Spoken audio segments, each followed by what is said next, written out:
திருவள்ளூர் நகரத்தில் முன்னாள் அமைச்சரும் மேற்கு மாவட்ட செயலாளருமான PV ரமணா நீர்மோர் பந்தலை திறந்து வைத்து பொதுமக்களுக்கு வழங்கினார்.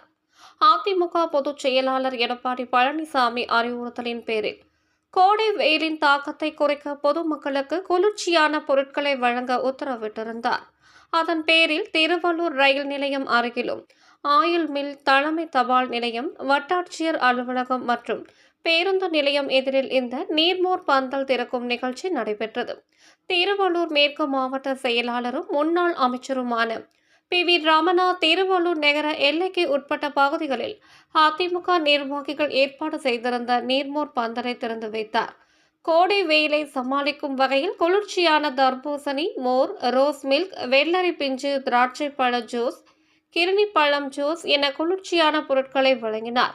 இதில் மாவட்ட பொருளாளரும் மாவட்ட ஊராட்சி கவுன்சிலருமான பாண்டுரங்கன், திருவள்ளூர் நகர அதிமுக செயலாளர் G. கந்தசாமி, நிர்வாகிகள் ராம்குமார், கவுன்சிலர்கள் செந்தில்குமார், சித்ரா, விஸ்வநாதன் மற்றும் பாலாஜி, குமரேசன், SA நேசன், ஜோதி, விஜயகாந்த், உமாபதி உட்பட அதிமுக நிர்வாகிகள் பலர் கலந்து கொண்டனர்.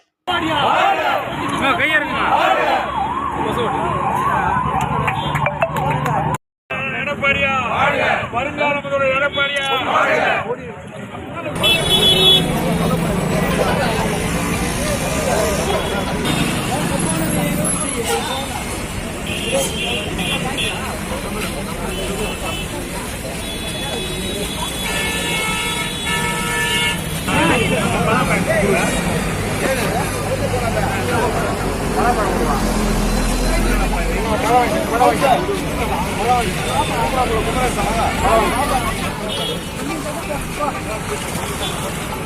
ஐயா வாங்க வாங்க வாங்க